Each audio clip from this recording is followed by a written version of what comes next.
my dad was from the north, and my mom was from on the Adriatic side, just north and east of it. Did they meet here? Yes, yes.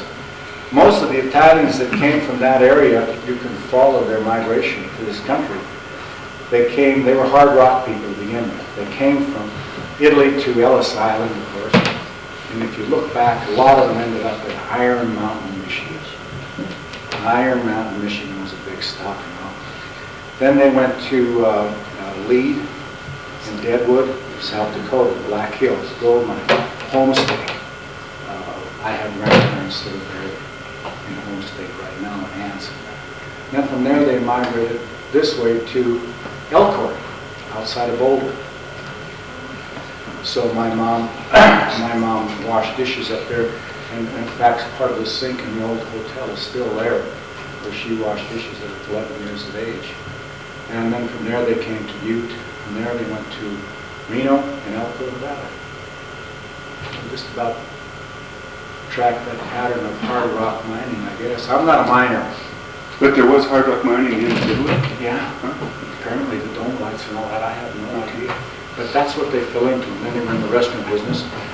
And then, of course, some of them had stopped off on the way over in New York and Chicago were entrepreneurs of different businesses.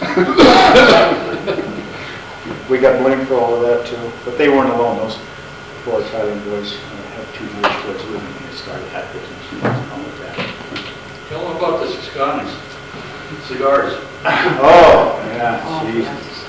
Spend more time throwing up on that. Anybody know what a Toscani is? Oh, here's one back there, Jimmy. Well, Toscani is a little short cigar about this long, comes in a yellow, red, white, and green box, twisted like a rope, and about as hard as this podium here. The old guy that lived next to my batched at my grandmother's place, he used to buy them, and he had a habit of putting them in a big water glass. He'd put wine in. He'd take them out of the glass and put them back in blocks and then dry. And I never saw that before, but I always thought I could handle this stuff. And so it's just steal them. And you go out and try to smoke them, right? Man, bad's bad, and just throw up. One time I was down in bed 3 days. Uggarini came down, called Uggarini. Betzfield came down, checked me over one day while I was throwing up, checked me the next day, still going. And he thought I had a really, really bad bug, but I knew what I had. And I wasn't about to tell him, because he could kill me too. Yeah, Tuscanelli's there. They're still around.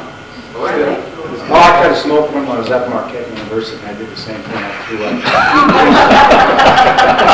I never even got home. I just know how good a time I had just by looking at my shoes the next morning.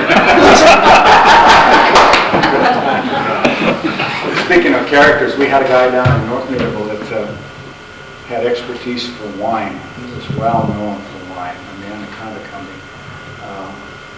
A lot of the fifth floor people bought a lot of their wine, and he was a good one. And I used to go up to his house and play with his son. And they'd come up there and they'd say, well, we want Mr. So-and-so, we want some of your very best, some of your very oldest, and he'd go down, open the door and go down the basement in this cellar, right? We'd be down there playing. They wanted something really old, they were willing to pay $5 a bottle for it, which was a whole lot of money. And he'd take the bottle off the shelf, and he had a box of sand. He'd go over and sand, and he'd come up the step and go, there you go, $5.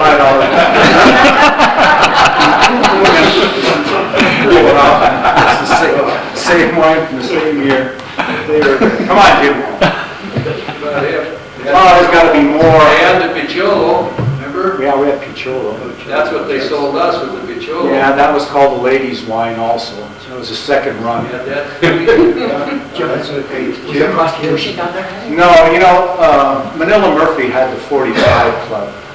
And originally on that one side of the street were the original Rocky and the Arrow. Well, they're on the map here when if you get up and want to take a look. On the one side, which would be the west side of the main street where the Arrow was, and the original Rocky and the Savoy, and then the Copper Club was the name that had got one, and Harp Cody and Tucker McGree owned it. What that need, Nevin too? Nevin had it before, I mean after. Nevin had it afterwards. But the original name on that was La Trovatore. Kathleen. Yeah. And that, I don't think you would remember that, because I barely remember La Trovatore, and I've seen pictures of it in that book there.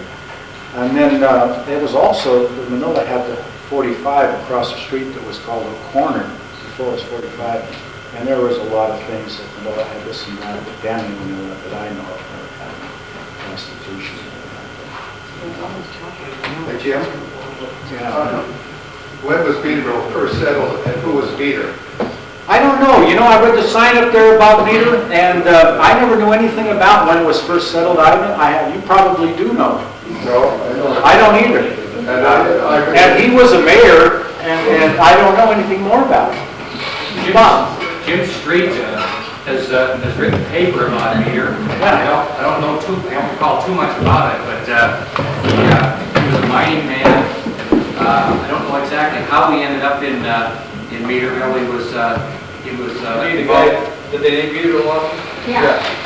His name was Charles T. Meader. Yeah. He was a 49er who came from California, around the Cape of, what do you call it, South America.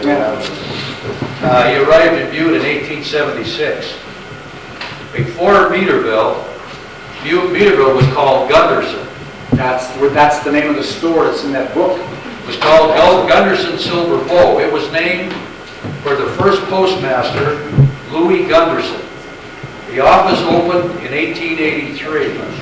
The name was changed to Meaderville in 1903.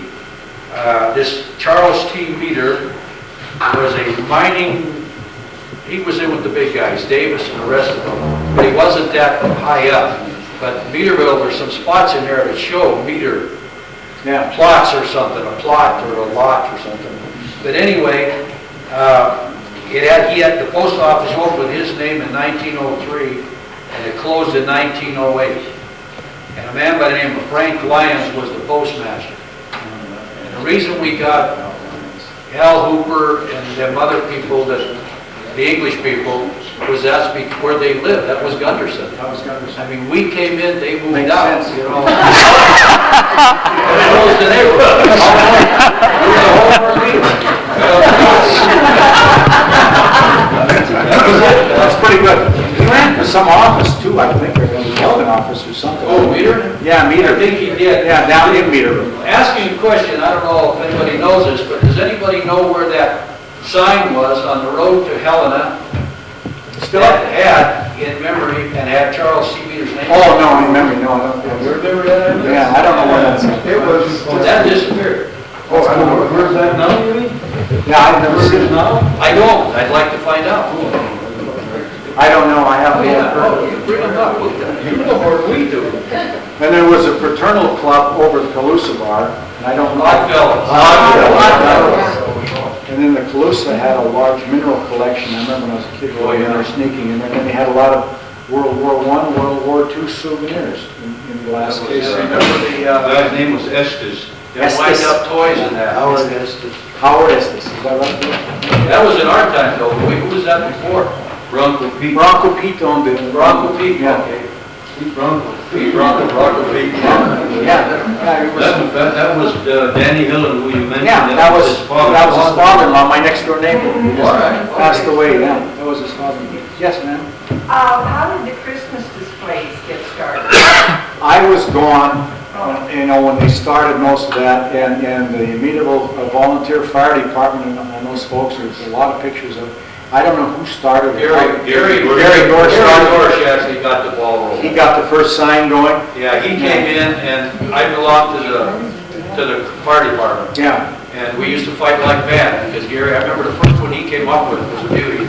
I got some pictures, I don't remember which the first one was. But 28 members, and he came in and he wanted the sign. Yeah.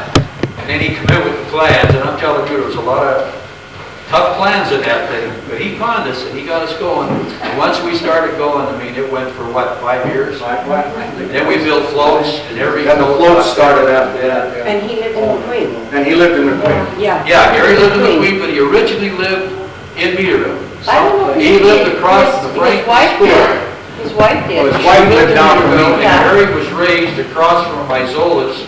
There was the church, what was that, Presbyterian church right there across from Franklin's? Yeah. Right next to Presbyterian church was that two-story building, and that's where Gary Gorsuch.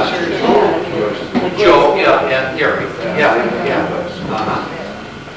That's what started the lighting the galley trade, was the first Meaderville Fire Department.